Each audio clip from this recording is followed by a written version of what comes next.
Chinese billionaire is on his knees, begging, his empire crumbling around him as he clutches the hand of a black waitress he slapped just moments before. But here's the twist that nobody saw coming. She's the reason he's still breathing. 6 years ago, this same woman dragged him from a burning building. Tonight, she watched him collapse after one slap. And what happens in the next 24 hours will expose a conspiracy so dark that powerful people are willing to kill to keep it buried. This isn't just a story about revenge. It's about the moment when the most powerful man in New York realized that the person he destroyed owned his very soul. New York City, the regal sky. Friday night, 9:47 p.m. Champagne bubbles rise in crystal glasses. Jazz music drifts through the air. Manhattan's elite laugh and whisper secrets worth billions. But at table 13, something feels wrong. A man in a tailored suit sits alone. Victor Liang, CEO of Liang Tech Industries. His company controls the internet infrastructure for half the world. Politicians call him for favors. Celebrities beg for his attention. Yet tonight, his hands are trembling. Why? Because in exactly 12 minutes, his perfectly controlled world will shatter.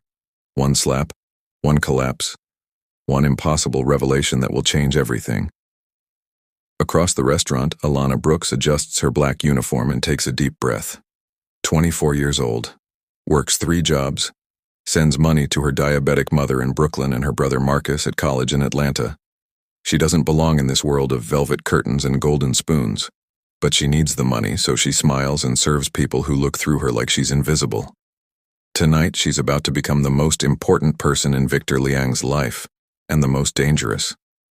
What Alana doesn't know is that Victor has been watching her for 20 minutes. Not with desire, not with interest, but with something that looks almost like fear. Because deep in his mind, a memory is stirring. A memory of smoke and flames and a girl's voice shouting, "Stay with me, don't let go." In 60 seconds, Alana will walk to his table. In 90 seconds, he'll slap her. And in 91 seconds, the most powerful man in America will be on the floor, gasping for air, begging the woman he just humiliated to save him. Again. But before we get there, I need you to do something.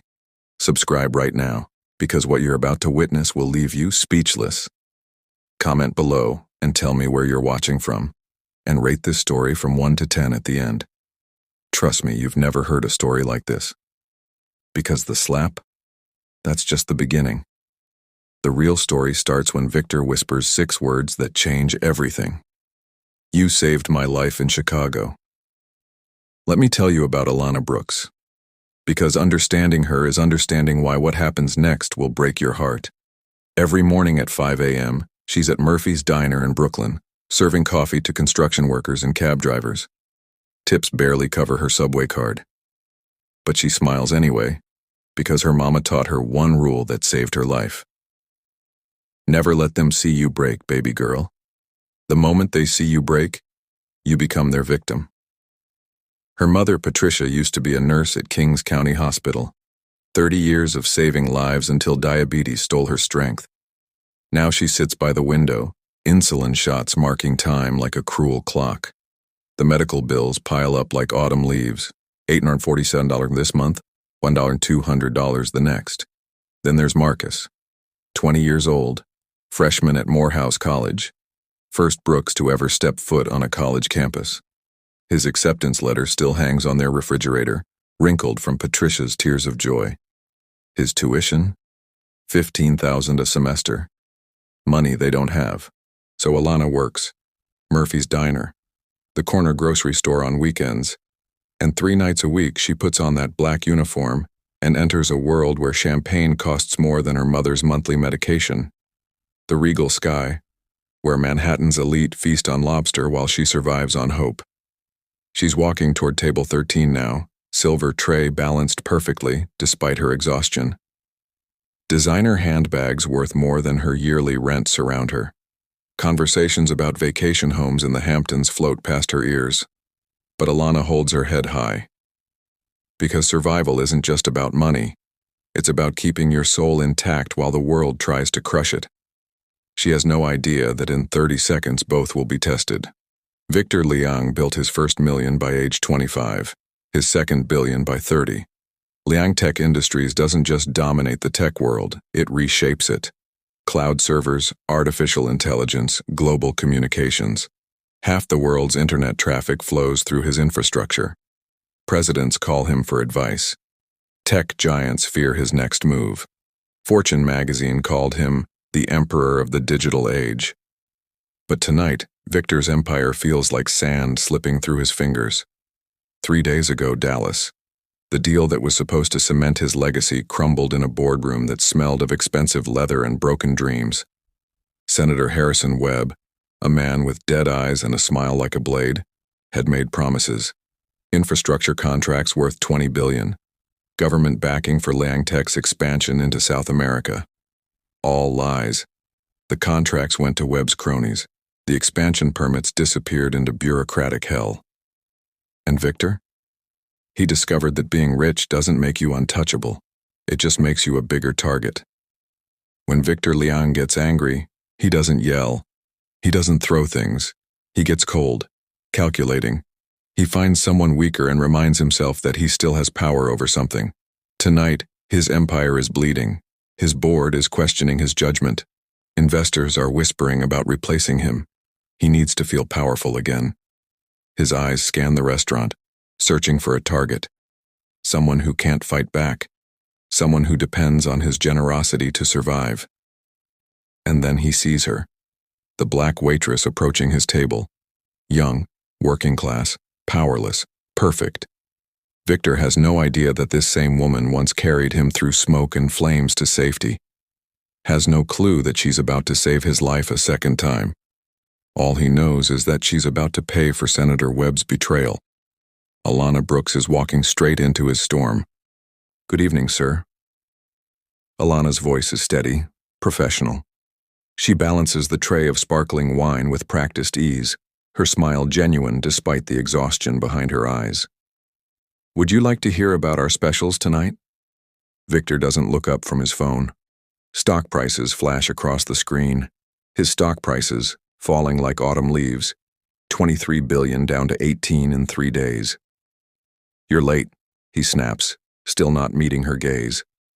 Alana blinks, confusion flickering across her face. "Sir, I just received your—" "Don't." His voice cuts like ice. "Don't make excuses." The restaurant hums around them. Gentle jazz piano, soft laughter from nearby tables, the clink of silverware against bone china. Normal sounds of normal people having normal conversations. But at table 13, the air feels electric. Dangerous. "I apologize if there was any confusion," Alana says carefully, her mother's voice echoing in her mind. "Never let them see you break." "Let me take your order and—" Victor finally looks up. His eyes are cold, empty. The eyes of a man who's lost everything and needs someone to blame. "Do you know who I am?" "Sir, I—" And then it happens. The sound echoes across the rooftop like a gunshot. Crack. Every conversation stops. The piano player's hands freeze mid-chord. Waiters pause mid-step, trays suspended in time. Alana's cheek burns, but her eyes don't water. She stands there, silver tray still perfectly balanced, her dignity intact even as humiliation floods through her veins. Victor's hand still hovers in the air, trembling now. The satisfying crack of palm against skin should have made him feel powerful again. Should have reminded him that he still had control over something. Instead, he feels empty. Because looking at Alana's face, proud, unbroken, defiant, something stirs in his memory. Something about smoke and flames and a voice calling through the darkness. "Stay with me. Don't let go." But before he can grasp the memory fully, his chest tightens. Pain shoots down his left arm. His vision blurs. The satisfied sneer melts from his face as his body convulses. The most powerful man in New York City, the man who just humiliated a waitress in front of Manhattan's elite, clutches his chest and falls. His knees hit the marble floor with a sickening thud. His billion-dollar empire can't save him now. His army of lawyers and executives can't help him breathe. Only one person in that restaurant remains calm as chaos erupts around them. Alana Brooks stands perfectly still, watching the man who slapped her gasping for air at her feet. And deep in her eyes, there's something that looks almost like recognition. The paramedics are 3 minutes away. Victor Liang has maybe 2 minutes of consciousness left, and the only person who can save him is the woman he just destroyed. Comment below. Should she help him or walk away? What would you do? 1 second after that slap, Victor Liang's world exploded. Fire shot through his chest like lightning. His left arm went numb. The satisfied smirk on his face twisted into something primal. Terror. His knees buckled. The man who controlled billions of dollars in global infrastructure, who had senators on speed dial and presidents seeking his counsel, crashed to the marble floor like a broken marionette. Gasps erupted across the rooftop. Crystal glasses shattered as people jumped from their tables. A woman in diamonds screamed. The jazz piano fell silent. "Call 911, someone shouted. "Is he breathing?" "Get a doctor." But Victor wasn't thinking about doctors or paramedics. As his vision blurred and his lungs fought for air, only one face remained clear. The face of the woman standing above him. The woman he had just slapped. Alana Brooks. And for reasons his oxygen-starved brain couldn't understand, her face looked familiar. Manhattan's elite rushed around him like ants around spilled honey. CEO of Goldman Sachs, federal judges, a movie star whose face graced magazine covers, all of them panicking, useless in the face of real crisis. But Alana stood perfectly still, watching, waiting, her expression unreadable. Why wasn't she helping? Why wasn't she running for help like everyone else? Because deep down, something told her this wasn't random. This wasn't just karma or coincidence. This was connected to something bigger. Victor's lips moved, barely a whisper. "Please." The word cut through the chaos like a blade. The most powerful man in America was begging. But he wasn't begging the crowd of billionaires surrounding him. He was begging her. The paramedics would arrive in 90 seconds. Victor had maybe 60 seconds of consciousness left. Most people click away when it gets intense. But you need to see what's coming next. The paramedics burst through the rooftop entrance like a SWAT team. Equipment clanking, radios crackling, professional voices cutting through the hysteria. "Make room, everyone back." "Sir, can you hear me?" "Sir." They swarmed Victor's body, checking pulse, attaching monitors, preparing the stretcher. His skin had gone gray, his breathing shallow and erratic. But as they lifted him, his eyes found Alana again, and what came out of his mouth made everyone freeze. "Don't let them take me." The lead paramedic paused. "Sir, we're here to help you." "Not you." Victor's voice was barely audible, but his eyes locked onto Alana's face. "Her. Don't let her leave me." Every person on that rooftop turned to stare at the young black waitress in her wrinkled uniform. Why was a billionaire CEO begging for a woman who served him drinks? The restaurant manager stepped forward, nervous sweat beading on his forehead. "Miss Brooks, perhaps you should—" "No." Alana's voice was quiet but firm. "I'll ride with him." She didn't know why she said it. Every logical part of her brain screamed to walk away. This man had just humiliated her in front of 50 witnesses, had treated her like dirt beneath his expensive shoes. But something in his eyes, desperation mixed with recognition, mixed with something that looked almost like gratitude, as if he knew her, as if she had saved him before. The ambulance doors slammed shut. Sirens wailed as they raced through Manhattan traffic toward Mount Sinai Hospital. Victor drifted in and out of consciousness, but every time his eyes opened, they searched for her face. "Why do you keep looking at me like that?" she finally asked. His lips moved. She leaned closer. "Chicago," he whispered. "The fire. You were there." Alana's blood turned to ice. She hadn't thought about Chicago in 6 years. 2 days later, Alana's phone rang at 6:47 a.m. She was in the middle of her shift at Murphy's Diner, refilling coffee for a table of construction workers who tipped in quarters. The unknown number flashed on her cracked screen. "Miss Brooks? This is Catherine Lin, executive assistant to Victor Liang." Alana nearly dropped the coffee pot. "Mr. Liang is recovering well, thanks to your quick thinking the other night. He'd like to see you, tonight, at his penthouse."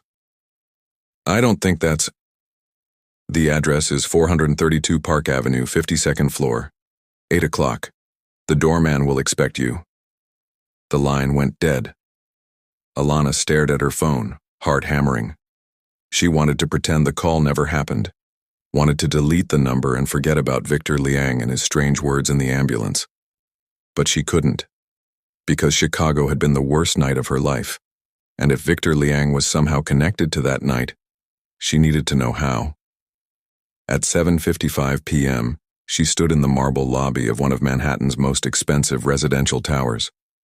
The doorman, dressed better than most people at job interviews, barely looked up from his computer. "Miss Brooks for Mr. Liang, 52nd floor." The elevator rose like a silent bullet, carrying her toward answers she wasn't sure she wanted. The doors opened to reveal not a hallway, but an apartment that occupied the entire floor. Floor-to-ceiling windows offered a view of Central Park that looked like a living painting. And there, sitting in a leather chair that probably cost more than her mother's medication for a year, was Victor Liang. He looked different, smaller somehow. The arrogant confidence had been replaced by something that looked almost like fear. "Alana," he said softly, "thank you for coming." She remained standing by the elevator, ready to run. "What do you want?" Victor studied her face for a long moment. Then he spoke 6 words that changed everything. "You don't remember me, do you?" Victor's voice was barely above a whisper, but each word hit Alana like a physical blow. "6 years ago, Chicago. You were 19, volunteering at the Southside Community Center during your summer break. There was a fire at the Riverside Apartments, Building 42, 3rd floor. Alana's knees felt weak. She gripped the back of a chair to steady herself. "You don't know what you're talking about." But she did know. God help her, she remembered every detail. The screaming sirens, the orange glow against the night sky, the smell of smoke and terror that clung to everything. "You were supposed to be helping in the shelter kitchen," Victor continued, his eyes never leaving her face. "But when the sirens started, you ran toward the fire instead of away from it." The memory crashed over her like a wave. She had been ladling soup when someone shouted about the apartments across the street. While everyone else called 911 and stood safely behind barriers, she had grabbed a wet towel and run into the chaos. "The firefighters hadn't arrived yet," Victor said. "The building was an inferno. Everyone was screaming, running, trying to get out. But on the 3rd floor, apartment 3B, there was a kid, 17 years old, trapped under a fallen beam." Alana's vision blurred. She remembered the boy, barely conscious, his face a pale blur in the choking smoke. "You could have died," Victor whispered. "The ceiling was collapsing. The smoke was so thick you couldn't see 3 feet in front of you. But you dragged me out anyway." She had carried his unconscious body down 2 flights of stairs while the building groaned around them. "Everything was a whirlwind of smoke and pain," Victor continued. "I never saw your face clearly. You were a silhouette against the fire, but I never forgot your voice. Through the chaos, you kept talking to me, telling me to stay awake, telling me everything would be okay." Alana sank into the chair opposite him. Her hands were shaking. "That boy was you?" Victor nodded, and for the first time since she'd met him, his eyes looked human, vulnerable. "My family had just moved to Chicago for my father's business. We were staying in temporary housing while looking for a permanent place. I was angry, homesick, resentful. When the fire started, I was too proud to ask for help." He leaned forward, his voice breaking. "You saved my life, Alana. And 3 days ago, I repaid you by slapping you in front of 50 people." The silence stretched between them like a chasm. Outside the floor-to-ceiling windows, Manhattan twinkled like a circuit board. But inside that penthouse, the two of them were trapped in a moment that had been 6 years in the making. "Why?" she finally asked. "If you remembered me, why did you treat me like that?" Victor's jaw tightened, shame flickering across his features. "Because I hate myself for needing you. If this happened to someone you loved, wouldn't you want the whole truth? Subscribe now." Alana stared at Victor across the expanse of marble and glass, her mind reeling. The boy from Chicago, the one whose life she'd saved by dragging him through smoke and flames. The same boy who had grown up to become a billionaire, who had slapped her 3 days ago. "I don't understand," she whispered. "If you knew it was me, if you remembered." "I didn't remember, not consciously." Victor's voice cracked like thin ice. "But something about your face, your voice, it haunted me.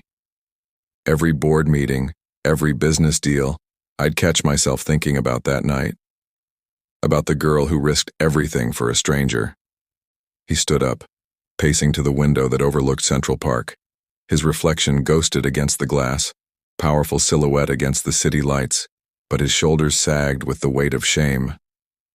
"I built this empire on one principle: never owe anyone anything, never be vulnerable, never need someone else to survive." He turned back to face her. "But I owed you everything. My life, my breath, every success, every dollar, every moment I've lived since that night, all of it belongs to you." Alana felt something twist in her chest. Not forgiveness, not yet, but understanding. "So you decided to hate me for it.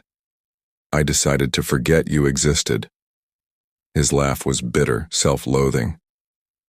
"I buried the memory so deep I convinced myself it never happened. Built walls so high that nothing could touch me. Became so powerful that I'd never need saving again." But the heart has its own memory. Every time he saw her face at the regal sky, something stirred. Something that made him angry and grateful and terrified all at once. "When I saw you at the restaurant, serving champagne to people who wouldn't spit on you if you were on fire, something snapped. You were supposed to be special.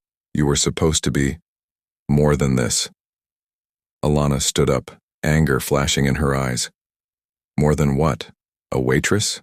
A poor girl who works 3 jobs to keep her family alive? No, that's not. You slapped me because I reminded you that heroes don't always get rewarded. That sometimes the person who saves your life still has to serve you drinks to pay rent." Victor flinched as if she'd struck him. "You're right, I'm everything you think I am. Arrogant, cruel, a monster who built an empire on other people's backs." He moved closer, and for the first time, she saw the boy from Chicago in his eyes. Scared, lost, human. "But I'm also the boy who wakes up every night remembering your voice telling him everything would be okay.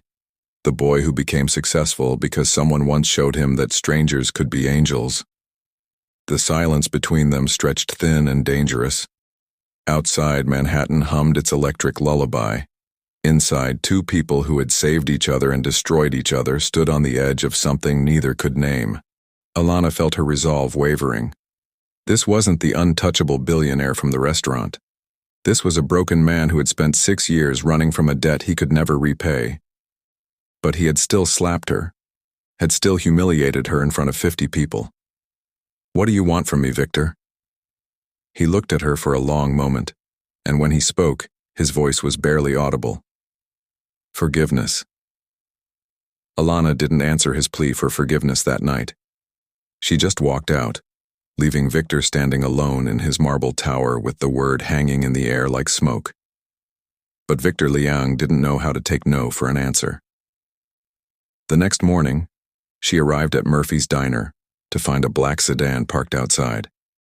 Through the window, she could see him sitting in the corner booth, the same booth where old men usually argued about baseball and complained about their arthritis. He ordered black coffee and didn't touch it. Just sat there watching her serve pancakes to truck drivers and refill sugar dispensers. When she finally approached his table, he stood up like she was royalty. "What are you doing here?" "Having coffee." "This isn't your world, Victor." He looked around at the cracked vinyl seats and yellowed ceiling tiles. "No, but it's yours." Day after day he came back, never speaking unless she spoke first, never ordering more than coffee, just existing in her space like he was trying to understand something he'd lost. The other waitresses whispered. Customers stared. Her manager, Tony, pulled her aside with worry creasing his weathered face. "Alana, honey, that guy's been here every day this week. You in some kind of trouble?" She wanted to tell Tony everything. About Chicago, about the fire, about owing someone your life and having them slap you for it.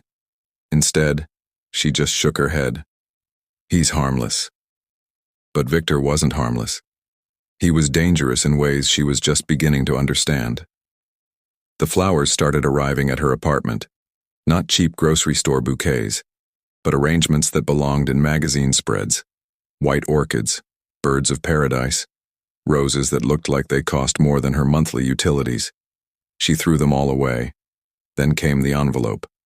Her mother's medical bills, 3 months' worth, stamped "paid in full" in red ink. Alana called him, fury making her voice shake. "How dare you?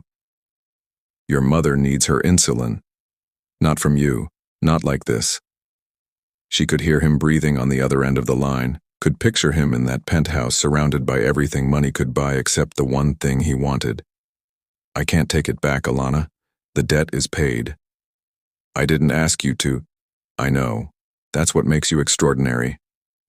Meanwhile, the internet had discovered the slap. Someone's cell phone video from the restaurant went viral. Billionaire bully trending worldwide. News outlets picked it up. Think pieces about wealth and race and power dynamics. Liang Tech's stock price dropped 15% in a week. 3 major investors pulled out of upcoming deals. The board called emergency meetings where Victor's name was whispered like a curse. His empire, built over 15 years, was cracking because of one moment of cruelty. But he didn't seem to care. Every morning, same corner booth, same black coffee, same desperate hope in his eyes that maybe today she'd sit down and talk to him. On Friday, she finally did.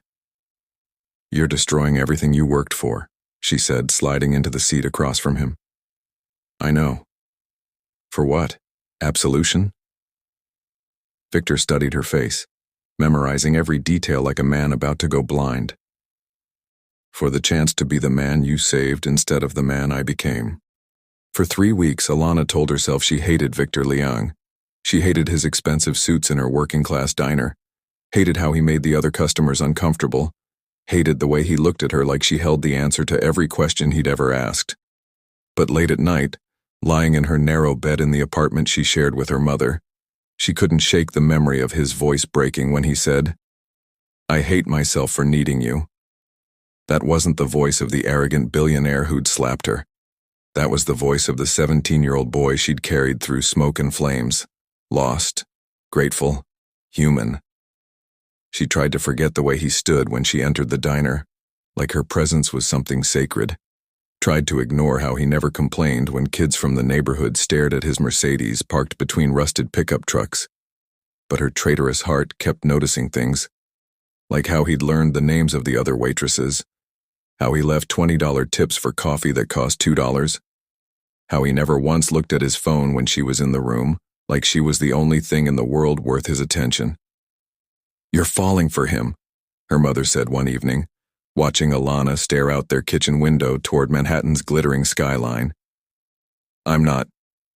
Baby girl, I raised you. I know that look." Patricia Brooks had seen that look before, when Alana was 16 and crushing on Marcus's basketball coach, when she was 22 and thought she was in love with the pre-med student from her community college. But this was different. This was dangerous. "He's not good for you, Alana." "I know. He's from a different world. Rich people, they don't love the same way we do."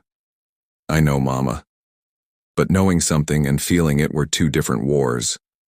Victor, meanwhile, was fighting his own battle. 15 years of building walls, of never letting anyone close enough to matter, and now this woman had blown through his defenses like they were paper. He caught himself thinking about her during board meetings, wondered what she ate for breakfast, whether she was warm enough in her thin coat when she walked to the subway. This wasn't how Victor Liang was supposed to feel. He was supposed to be calculating, strategic, every relationship a transaction, every emotion a liability. But Alana made him remember what it felt like to be human, to need someone more than they needed you, to be grateful for small kindnesses instead of expecting them as payment for power. The realization hit him on a Tuesday morning as he sat in his corner booth, watching her laugh at something Tony the cook had said. Her laugh was music he'd been deaf to his entire life. He was in love with her. Not the guilty love of a man trying to repay a debt. Not the obsessive love of someone trying to possess what they couldn't understand. He loved her strength, her dignity, the way she refused his expensive gifts, but accepted his quiet presence. How she fought for her family without asking anyone else to fight for her. But love, Victor was learning, was its own kind of prison. Because loving Alana Brooks meant accepting that he might never deserve her forgiveness. And what came next would test whether love was stronger than the forces trying to destroy them both. The first sign of danger came on a Wednesday evening, when Alana's key wouldn't turn in her apartment lock. She jiggled the handle, thinking maybe the humidity had warped the old wood again. But when she finally got the door open, her blood turned to ice. Her living room looked like a tornado had torn through it. Couch cushions slashed open, stuffing scattered across the floor like snow. Her mother's medical charts ripped and trampled. The framed photo of Marcus at his high school graduation. Glass shattered, his smile cut in half. "Mama," she called, panic rising in her throat. Patricia emerged from the kitchen, shaking but unhurt. They left about an hour ago, 3 men in expensive suits. Said they were looking for something. "Did they hurt you?" "No, baby. But they weren't here to rob us. They knew exactly what they wanted." Alana's hands trembled as she surveyed the destruction. Her laptop, gone. The shoebox where she kept important documents, ransacked, contents scattered. But her mother's jewelry box sat untouched. The old television, worth maybe $50, still hung on the wall. This wasn't a robbery. This was a message. She found it on the kitchen table. A manila envelope, thick and official looking.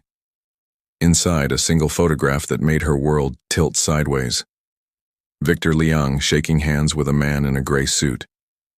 They were standing in what looked like a private office, crystal glasses and expensive cigars on the desk between them. Both men were smiling, but their smiles looked like knives. Alana recognized the other man from news footage. Senator Harrison Webb, the politician from Texas who'd been all over the media lately for his infrastructure deals. The same senator Victor had mentioned when he talked about the failed business deal. But there was something else in the photo. In the background, barely visible through a window, she could see a young man walking across what looked like a college campus. Marcus, her brother Marcus, at Morehouse College in Atlanta. The photo had been taken with a telephoto lens, but there was no mistaking his face.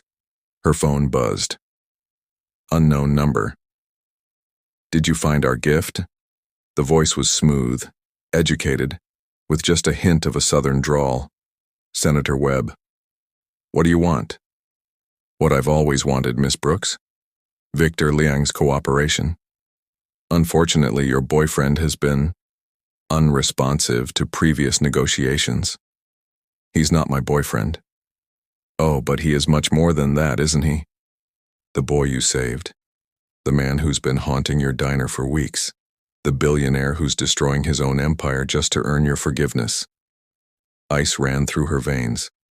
How could he know about Chicago? About the fire? "We know everything, Miss Brooks. About that night 6 years ago. About Victor's miraculous recovery. About how his gratitude has made him unreliable in certain business arrangements." "What business arrangements?" Webb's laugh was like broken glass. "The kind that require discretion. The kind that weak men abandon when they start caring more about waitresses than profit margins. The pieces clicked together in her mind. The Texas deal that went wrong. Victor's sudden vulnerability. The way his empire had started cracking. You're blackmailing him? Such an ugly word. I prefer ensuring cooperation. Victor has access to infrastructure contracts worth $20 billion. Contracts that should flow through proper channels. American channels. You mean your channels. I mean channels that understand the importance of national security.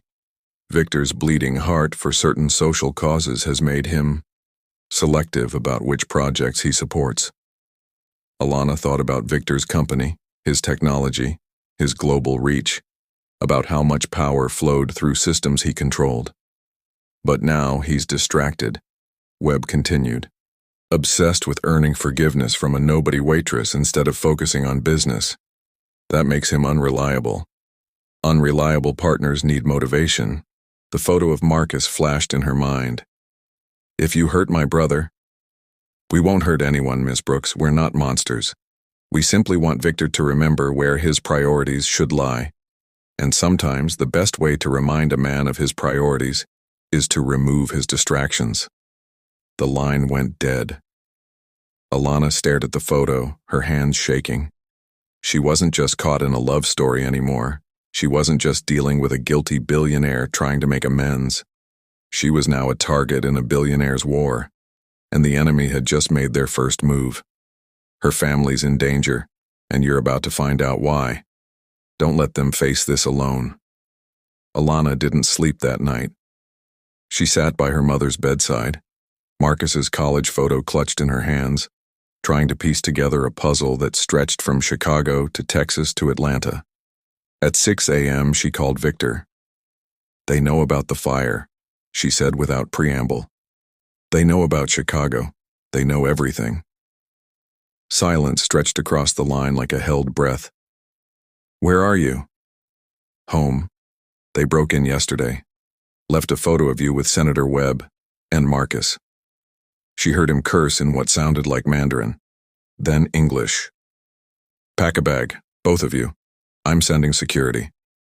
Victor, what the hell is going on? Another pause. When he spoke, his voice carried the weight of secrets too heavy for one man to bear. 3 years ago, Webb offered me a series of government contracts that would have made Liang Tech the backbone of American digital infrastructure, Victor said, his voice low and tight. But there was a catch. He wanted backdoors, a way for his people to monitor communications, track data, control everything. He called it national security. I called it a digital dictatorship. The pieces started falling into place. Victor's sudden troubles in Texas. The board meetings where his name was whispered like a curse. The investors pulling out. You said no. I said no. And Webb said that was unfortunate, because refusing wasn't really an option. That's when he showed me the first file. What file? Security footage from Chicago, from the night of the fire. He'd been tracking me since I was 17, Alana. Knew about you before I even remembered myself. Her blood turned cold. Webb hadn't just discovered their connection. He'd been planning this for years. He said that heroes sometimes have tragic accidents, that young women working multiple jobs in dangerous neighborhoods faced all sorts of risks, that college students far from home were vulnerable to so many threats. Alana's grip tightened on the photo. Marcus smiling in his graduation cap, unaware that powerful men in Washington were already drawing crosshairs around his future. So you agreed? I stalled. Found ways to delay, to complicate the contracts, to make legal challenges that would tie things up in courts for years. I thought I could outsmart him, find another way. But you couldn't. Victor's laugh was bitter. Webb has senators, judges, CEOs in his pocket. Half of Washington owes him favors and the other half is afraid of him. I'm just one billionaire, he's an entire system. Then why fight him at all? The question hung in the air between them. Why risk everything, his empire, her safety, Marcus's life, for principles that seemed fragile against such overwhelming power? Because, Victor said quietly, The night you saved my life, you didn't ask if I deserved it. You didn't calculate the risk versus reward. You just did what was right. Outside her window, Brooklyn was waking up. People heading to work, kids walking to school, normal life continuing while conspiracy and corruption swirled around them like invisible poison. Webb's people aren't going to stop, Victor continued. They've spent 3 years building leverage against me, and now that you're part of the equation, they'll use you to get what they want. What do they want exactly? Total control. Webb doesn't just want contracts, he wants to own the infrastructure that connects America. Every text message, every email, every digital transaction flowing through systems he can monitor and manipulate. Alana closed her eyes. She'd wanted a simple life. Work, family, maybe love if she was lucky. Instead, she'd become a pawn in a game where billionaires and politicians moved human lives around like chess pieces. There's something else, Victor said. The reason Webb waited until now to make his move. The reason he's escalating. What? He's dying. Pancreatic cancer. 6 months to live, maybe less. This is his legacy play, his final chance to build the surveillance state he's dreamed of his entire career. A desperate man with unlimited power and nothing left to lose. Victor, she whispered, what have we gotten ourselves into? The threats escalated over the next 72 hours like a slow-building hurricane. First, Marcus's roommate at Morehouse called. Someone had been asking questions around campus. Men in suits claiming to be federal agents, wanting to know about Marcus's schedule, his habits, who he spent time with. Then Patricia's diabetes medication was mysteriously delayed at 3 different pharmacies across Brooklyn. Her prescription, the same one she'd been filling for 2 years, suddenly required additional verification from her doctor. By Friday night, Alana knew they were out of time. She was closing up Murphy's Diner when the black SUV pulled up outside. Not Victor's usual Mercedes. Something bigger, more anonymous, with windows too dark to see through. Her hands shook as she turned the deadbolt, but the door opened anyway. 3 men in expensive suits stepped inside, moving with the fluid precision of people trained to hurt others professionally. Miss Brooks, the lead man said, his voice carrying no accent, no regional markers. Pure corporate menace. We need to talk. The diner's closed. Not about coffee. That's when she saw the blood on his knuckles. Fresh blood. Her phone buzzed. Text message from an unknown number. Check the news. She opened her browser with trembling fingers. The headline hit her like a physical blow. Tech CEO Victor Liang hospitalized after brutal attack. The article was brief. Liang found unconscious in his penthouse parking garage. Multiple injuries, condition unknown, police investigating. But Alana knew this wasn't random violence. This was Webb's final warning. Mr. Liang is alive, the lead man said, watching her face. For now, but Senator Webb's patience has reached its limit. What do you want? Simple. You disappear. Tonight. Leave New York. Leave your family. Leave your life. Make it clear to Mr. Liang that his obsession with you was a mistake. He pulled out a plane ticket. Miami to Sao Paulo, Brazil. One way. There's a job waiting for you at a hotel in Rio. Good pay, new identity, comfortable life. All you have to do is break Victor Liang's heart so completely that he remembers his business priorities. Alana stared at the ticket, her mind racing. Run away to save Victor and her family. Become a ghost so that the people she loved could live. It was almost reasonable, almost merciful. And if I refuse? The man's smile was winter cold. Marcus has a chemistry exam next Tuesday. Lab work can be so dangerous. Explosive compounds, toxic gases. College students have such terrible accidents. That's when they heard the sirens. The men in suits tensed, hands moving inside their jackets. But the sirens weren't coming for them.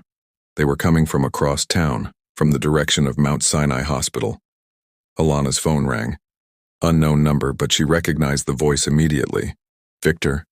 Weak, hoarse but alive. Alana. Are you safe?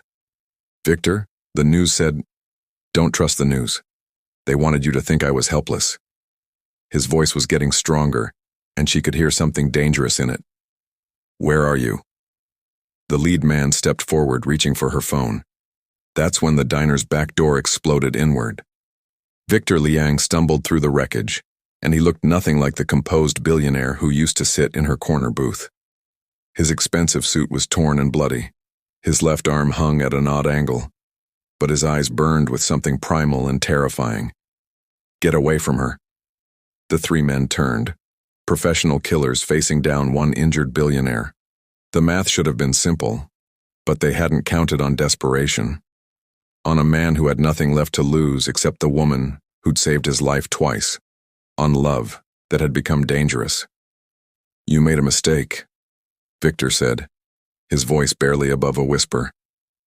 You hurt me to get to her. But you should have realized. She's not just the person I love. He smiled, and there was nothing civilized about it. She's the person I'd die for, and that makes me more dangerous than you can imagine. The lead man drew his gun. Victor didn't flinch. You're the only one I can trust, he said to Alana, his eyes never leaving the gunman's face. And in that moment, she realized he was right. The gunman's finger tightened on the trigger. That's when Alana moved, not away from danger, like any sane person would, toward it. Just like she had 6 years ago when she ran into a burning building while everyone else ran out. She stepped between Victor and the gun. Wait, she said, her voice steady despite the weapon pointed at her chest. Before you kill us, don't you want to know what we found? The lead man's eyes narrowed. Found what? The files Webb thought he destroyed. The ones that prove he's been selling government contracts to Chinese intelligence for the past 5 years. It was a bluff, a desperate, impossible bluff. But the word intelligence made the lead man pause, a flicker of professional conflict in his eyes. You're lying, he said, but with a fraction less certainty. Am I? Alana pulled out her phone, thumb hovering over the screen. Victor's been recording everything, every meeting, every threat, every illegal demand, including the conversation where Webb admitted he's been using Liangtech contracts to funnel American infrastructure data to Beijing. Victor caught on instantly. The cancer diagnosis was a lie, too. He's not dying. He's defecting, planning to disappear to China with 2 decades worth of state secrets. The 3 men exchanged glances. They were killers for hire, but Webb had sold them a story of patriotism and national security. Webb is a traitor, Victor stated, seeing the opening. He's been playing you just like he's been playing me. The lead man's jaw tightened. Show us, he commanded. Alana's heart hammered, but she kept her face calm. First, your weapons on the counter. All of them. We're not idiots. Neither are we. The files are encrypted, biometric locked. If either of us dies, they auto-upload to every major news outlet in America. But if we all walk out of here alive, maybe we can figure out how to stop Webb together. The silence stretched like a wire ready to snap. Then Victor stepped forward, his injured arm cradled against his chest, but his voice strong. You've been working for a traitor, he said. Someone who's been selling your country to its enemies while hiding behind patriotic speeches about national security. The question is, what are you going to do about it? The lead man lowered his weapon first. The others followed. Show us the files. What happened next was the most dangerous bluff of Alana's life. She opened Victor's encrypted business app, hoping against hope that his paranoia and corporate security habits had captured something, anything, that could back up their desperate lie. And there it was. Not everything they'd claimed, but enough. Audio recordings from board meetings where Webb had made veiled threats, text messages discussing Beijing preferences for contract specifications, financial records showing payments from shell companies with ties to Chinese intelligence. Victor had been collecting evidence without even realizing it. Jesus Christ, one of the gunmen whispered. He really is selling us out. The lead man studied the phone screen, his face granite hard. How long has this been going on? Years, Victor said. maybe decades. I was just the latest target, but there have been others. Defense contractors, telecommunications companies, energy firms, anyone with access to critical infrastructure. Why didn't you go to the FBI? With what? Suspicions and circumstantial evidence against one of the most powerful senators in Washington? They'd either bury it or I'd have an accident before I could testify. Alana watched the three men process this information, watched patriotism war with professionalism, watched them realize they'd been weapons in a traitor's hands. "What do you want from us?" the lead man finally asked. "Help us expose him," Alana said. "You know his security protocols, his safe houses, his escape routes. We know his crimes. Together, we can make sure he faces justice instead of fleeing to Beijing with state secrets." The lead man holstered his weapon completely. "My name is Agent Martinez, and yes, I work for Webb. But I swore an oath to protect America, not to help sell it to the highest bidder." Victor extended his uninjured hand. "Victor Liang, and I think we just became allies." 6 months later, the world looked different. Senator Harrison Webb sat in a federal courthouse in handcuffs, his empire of corruption crumbling around him like a house built on quicksand. The evidence Victor and Alana had helped gather filled 36 filing cabinets, financial records, audio recordings, encrypted communications with foreign agents. But the moment that changed everything wasn't in a courtroom. It was on live television. Victor Liang stood behind a podium in Times Square. Cameras from every major network pointed at his face. The man who had once slapped a waitress in front of 50 witnesses was about to do something unprecedented in the world of billionaire public relations. He was going to tell the truth. "My name is Victor Liang," he began, his voice carrying across the square through massive speakers. 6 months ago, I committed an act of cruelty that was captured on video and seen by millions. I slapped a young woman named Alana Brooks in a moment of rage and arrogance. The crowd was silent. Reporters leaned forward. This wasn't the usual corporate non-apology crafted by teams of lawyers. "I'm not here to make excuses or ask for forgiveness I don't deserve. I'm here to tell you what happened after that slap and why it exposed a conspiracy that threatened our entire nation." For 20 minutes, Victor laid out everything: Webb's surveillance state plans, the infrastructure contracts designed to give foreign enemies access to American communications, the threats against innocent families, the network of corruption that stretched from corporate boardrooms to the highest levels of government. But he didn't stop there. "Alana Brooks saved my life twice. Once when I was 17, during a fire in Chicago. She risked her own life to carry a stranger to safety. And again 6 months ago, when she chose to fight for truth instead of accepting the comfortable lie of exile." In the crowd, Alana stood next to her mother and brother, tears streaming down her face. Marcus had flown in from Morehouse, where he was now safely finishing his sophomore year. Patricia held her daughter's hand, pride and worry warring in her eyes. "I built my fortune on the principle of never owing anyone anything," Victor continued. "But I owe Alana Brooks everything. My life, my freedom, my chance at redemption. And more than that, I owe her my love."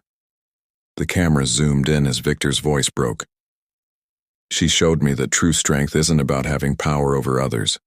It's about having the courage to risk everything for what's right, even when the odds are impossible, even when the enemies are more powerful than you can imagine."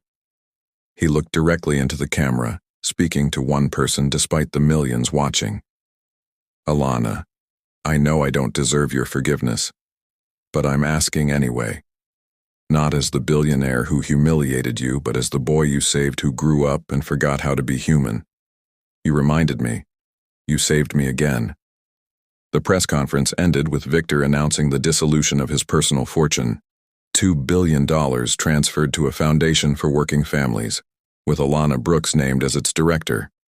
But the real victory came 3 weeks later. Webb's trial concluded with a guilty verdict on all counts: espionage, conspiracy, treason.